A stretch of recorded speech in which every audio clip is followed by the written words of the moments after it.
what a week plus-ish for the Indiana Fever. They won some games. They lost some games by a lot, and they lost 2 key players. What's next? They didn't make any trades. Why? I have so much to talk about on today's Fever Report version of Locked On Women's Basketball.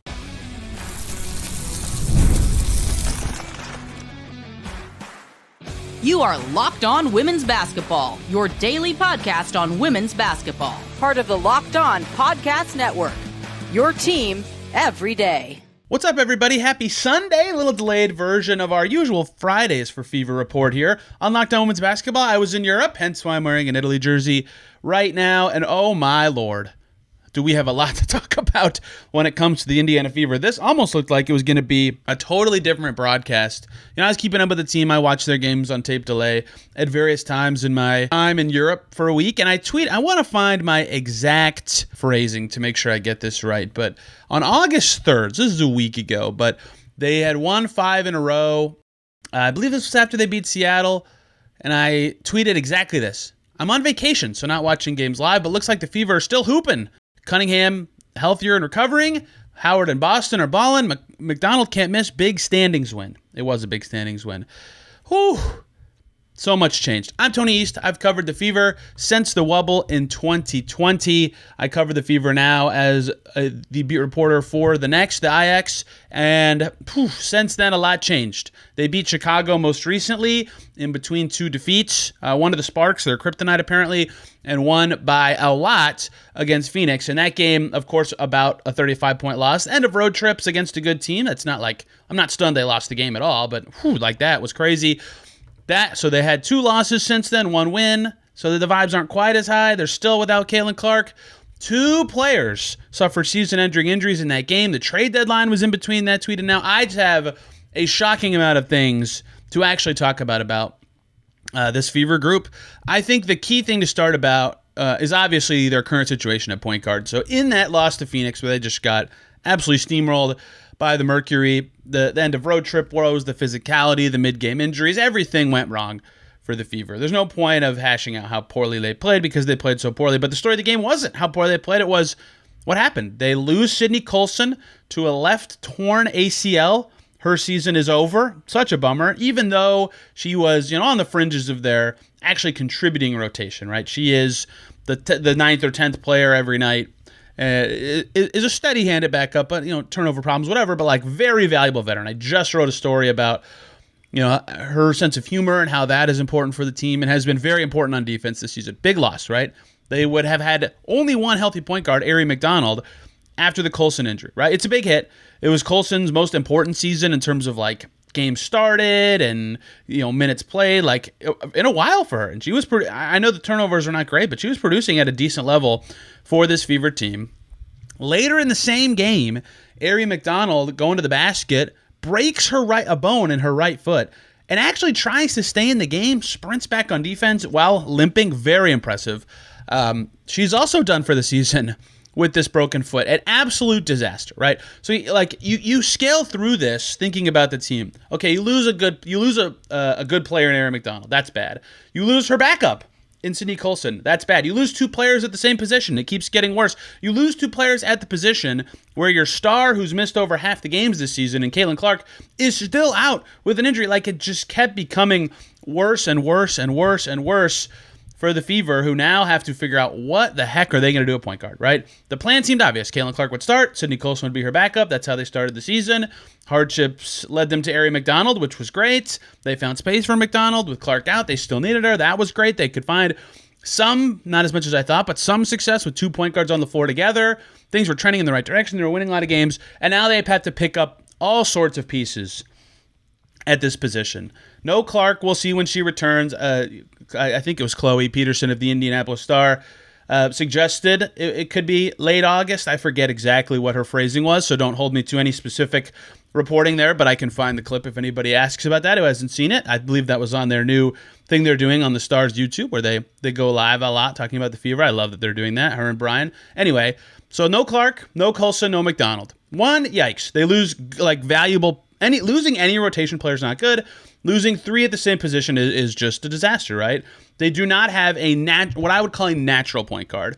What I mean by that is, we'll talk about their win against this guy. Like, Kelsey Mitchell can handle the ball, and she can and take it across half court. In fact, in the past, when the Fever weren't as good, including 2023, the year before they had Henny, so that'd be 2021 when they had Danielle Robinson, I often suggested that for the Fever to be as good as possible in those seasons, they should play some Kelsey Mitchell point guard. Not starter, not all the time initiator, but after Danielle Robinson on some of those early 2020 teams, I thought Mitchell was probably their second best point guard.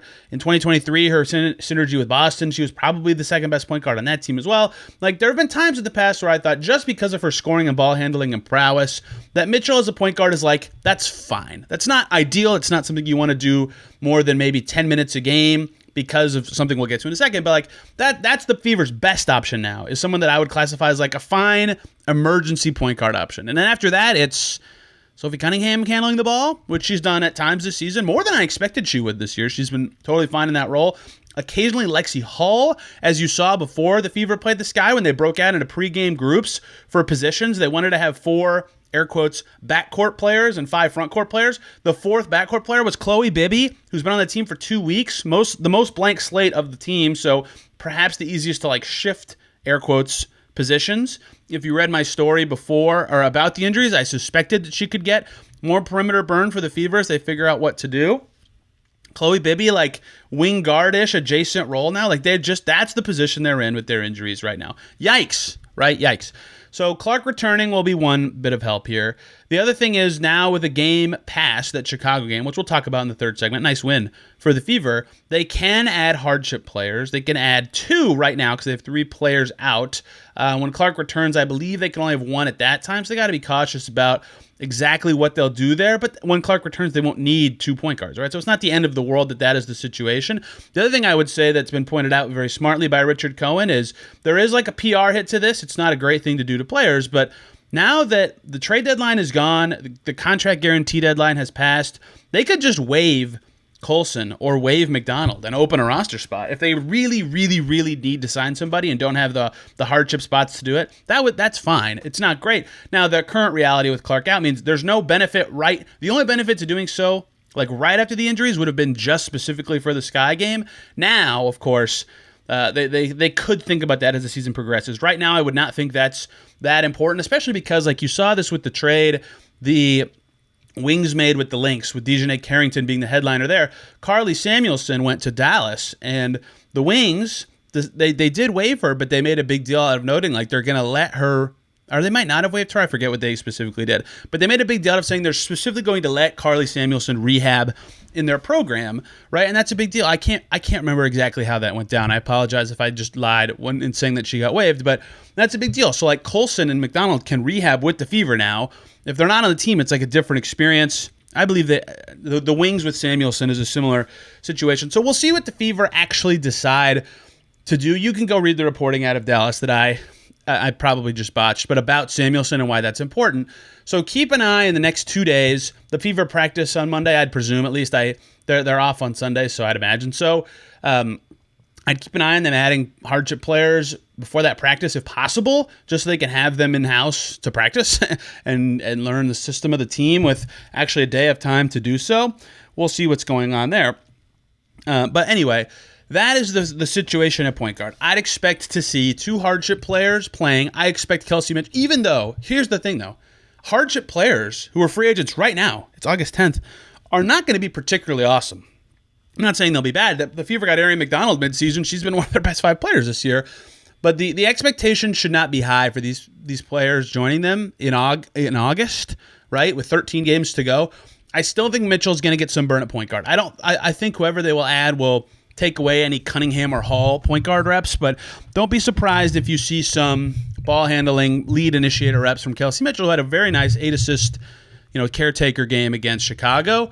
But man, is it a bummer for 2 players at different times, right? Cindy Coulson at age 36, turned 36 this week. That stinks. That's horrible. I hope her career can continue. Being around her has been very fun. For Arian McDonald, who proved without a doubt that getting waived before the season was a mistake. She's clearly deserving of a roster spot. Expansion will keep her in the league, but totally proved it. To lose that season for her, is such a bummer.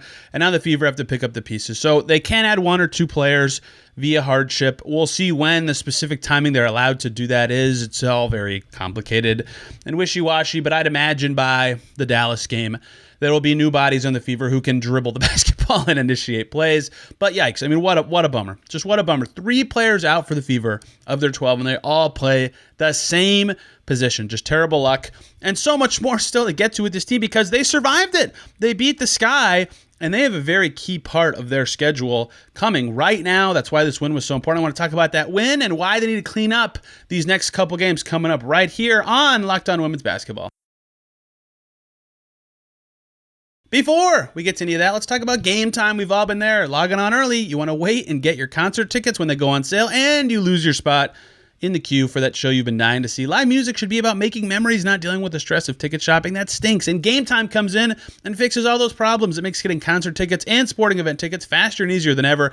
Prices actually drop as it gets closer to showtime. You could save up to 60% off with their killer last-minute deals. If you're tired of endlessly scrolling, if you've ever wondered what your view is going to be like before you buy, great. Game Time can solve both of those with their zone deals and panoramic seat views. The price you see is the price you pay. There's no hidden fees. If your plans change, great. They have a cancellation policy and the Game Time guarantee. So take the guesswork out of buying concert and show tickets with Game Time. Download the Game Time app, create an account, use the code LOCKEDONNBA. You'll get $20 off your first purchase. Terms apply. Again, create an account and redeem the code LOCKEDONNBA for $20 off. Download the Game Time app today for last-minute tickets. Lowest price guaranteed. And we're back here on Locked On Women's Basketball, the Fever Report version on this, what should be Friday, but is Sunday because I am back from my vacation. Thanks for making this your first listen every single day on the Locked On Podcast Network. If you have a favorite team in the NBA, MLB, NHL, or NFL, there is a show for you, individualized on the Locked On Podcast Network. Okay, let's keep going. Good win for the Fever in their current reality, right? None of these point guards that are playing Chicago, little lucky that they're playing a not very good team on Saturday, who was also banged up, to be clear, but you never, when you don't have a point guard, I consider that the most important position in basketball myself. You just never know what's going to happen, and the Fever were pretty good in that game, right? I wondered a couple things. One, if they could win it with their defense. They beat Chicago using their defense a few times this season, and 2, how they would handle point guard if they would be able to score enough anyway.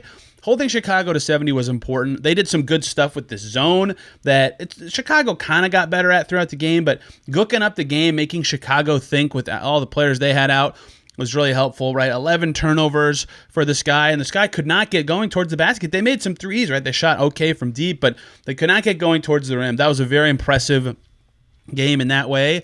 For the Fever, you saw that with Aaliyah Boston and Natasha Howard logging multiple blocks. Aaliyah's defense was so sensational in this game, and Howard had some nice clean up the boards moments. So that's one way that the Fever operated in this no point guard reality. And I think as long as Clark is out, because those other 2 are out for the year, that will be important, is can they defend well enough to give them chances to score in transition? Because it doesn't necessarily matter who the point guard is if you have a 2-on-1 opportunity. Anyone can pass the ball back and forth and get to the rim if they play with enough principled play. One of my favorite plays of the game that's just like, this is how the Fever should try and want to win in their current reality is Sophie Cunningham gets a steal. She pushes up a 2-on-1. She hits Lexi Hall on the left. Lexi Hall looks at the basket like she could take a lib, gives it right back to Sophie Cunningham for a bucket. You don't need a point guard to do that, right? So that's one way that the Fever showed their kind of short-term blueprint on Saturday. And yes, they might have point guards signed via hardships or whatever as the week progresses, but they really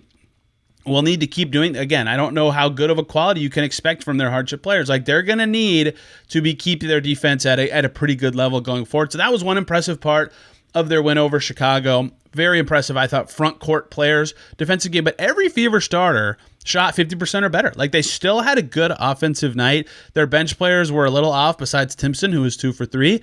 But that's and by the way, Baby playing 21 minutes. Expect a lot from her going forward because she's going to have to kind of toggle in a perimeter role, even though she was totally off, 0 for 5 in the game. The other thing that happened in this game was, 1, Kelsey Mitchell's playmaking was fantastic. 8 assists from her, nobody else with more than 3. I thought you might see a little bit more post-high-low stuff than the Fever actually showed, but if they can get that kind of initiating and playmaking from Mitchell, that's great. She's kind of a quasi-point guard when she plays like that. She had a very nice performance. I think that's something they're going to need, is her to be in that 3, 4, 5, 8. 8 is a lot. I mean, and you get 8 assists, 1 because you're passing well, but 2 because your teammates are making shots. The Fever made nearly 40% of their threes. But if she can get in that 3, 4, 5 assist range every game until Clark returns, that'll be huge for the Fever for that to continue, because their ball movement was fine as a team, but I don't think you can rely on 3 Lexi Hall assists and as like your secondary creation option all the time. Great game from Lexi Hall, by the way. She'd been slumping finishing plays. She was wonderfully good in this game. But anyway, magnificent Kelsey Mitchell was huge.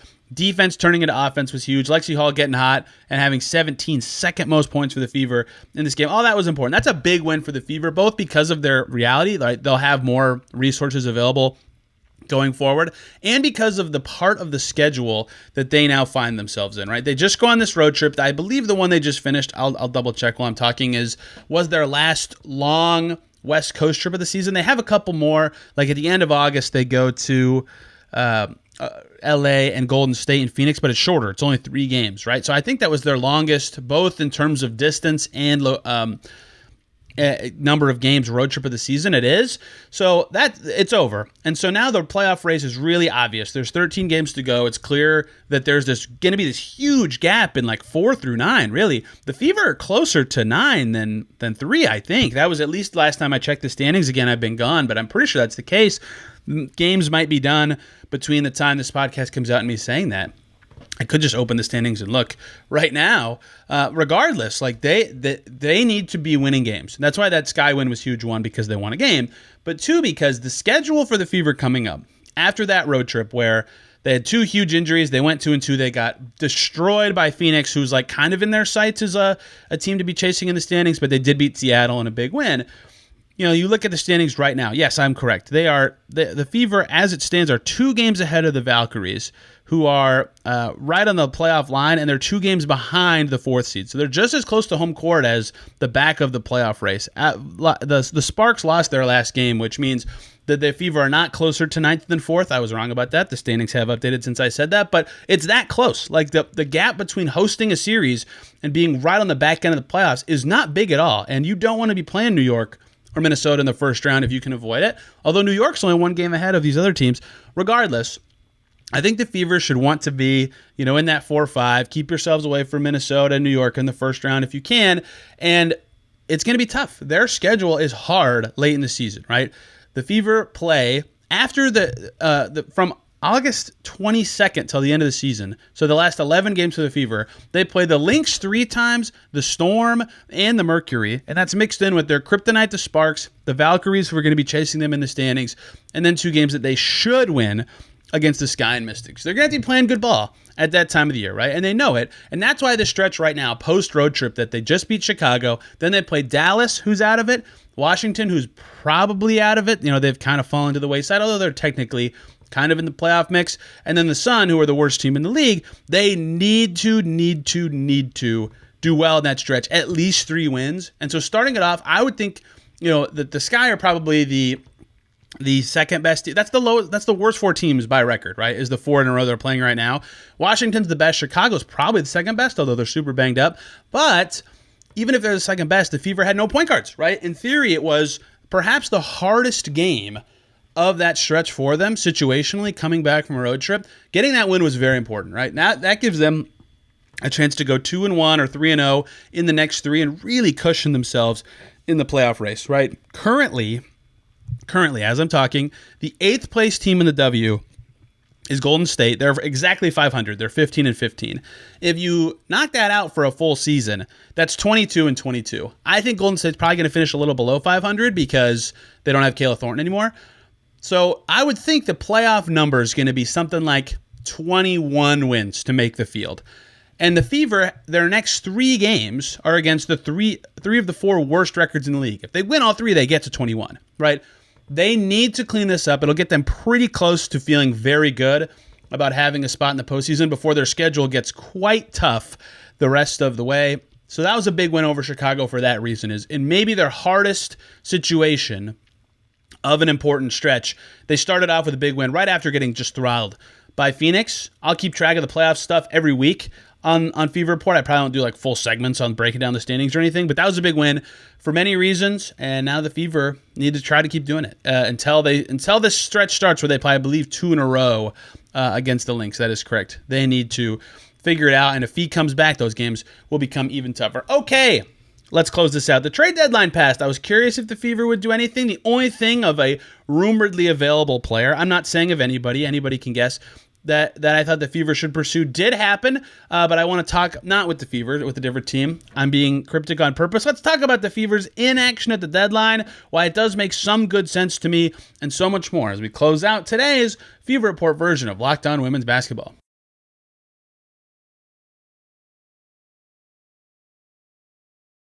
Back here on Fever Report for Locked On Women's Basketball, I'm Tony East covering the team since 2020. Let's wrap up the transactional period of the season in terms of with other teams. Obviously, the Fever will still be signing and waiving and whatever have you the rest of the way. Maybe not any waivers. We'll see.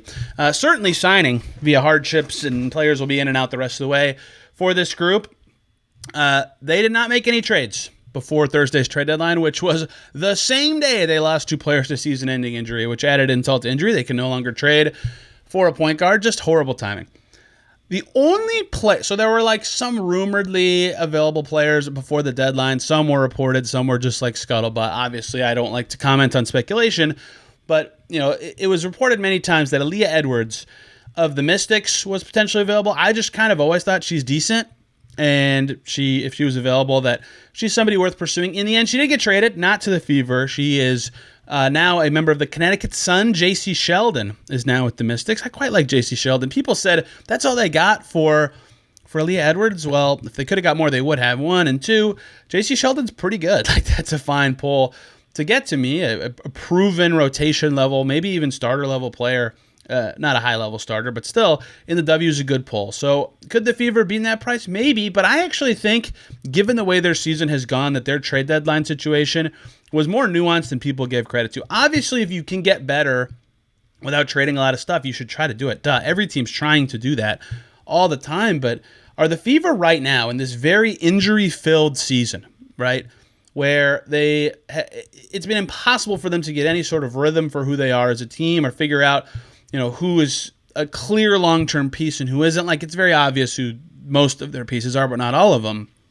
What is the clear, like, they should be parting with these players who have actual value, to be clear, or trading for a player at this position because it's so obvious that they'll fit with the core they have. Like, it's impossible for them to know that. It's still pretty early in the Clark, Boston, whoever era.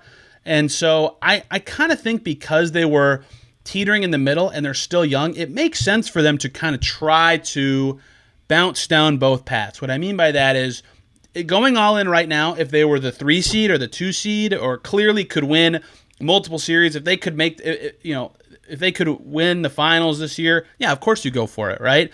That's why you saw Minnesota go get Dejounte Carrington. They think they can win the finals this year, right?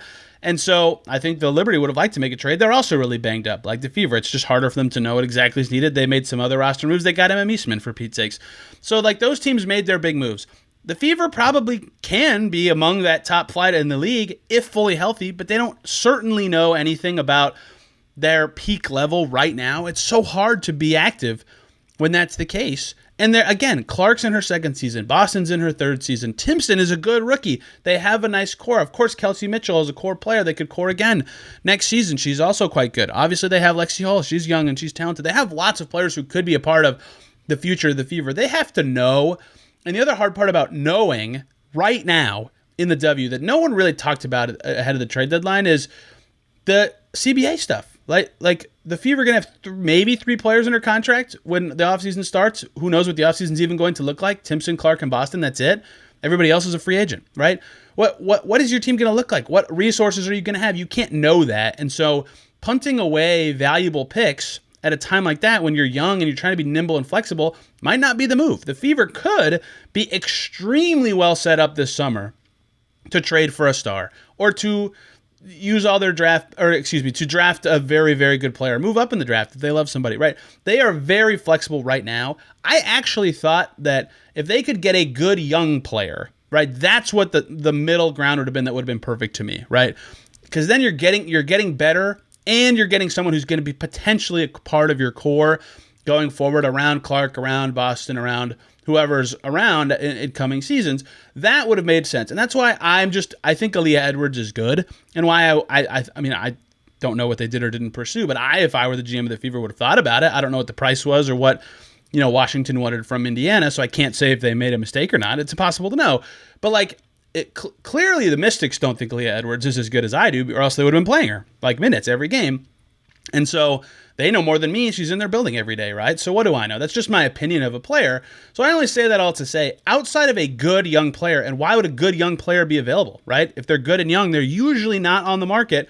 I wouldn't really have done a lot as the Fever. Trading for an older vet does not make a lot of sense given how their season has gone and given that it looks like the peak of their era is going to be in the future, and they're probably just, given the resources, just outside of the championship contention window this season, although they could be. If they get healthy and click, they just won 5 in a row. Maybe I'm underselling them, right? I think a lot of people will comment and say that, and that's fine. I don't think it's wrong to be bullish on the Fever. They've beaten every good team in the league this year.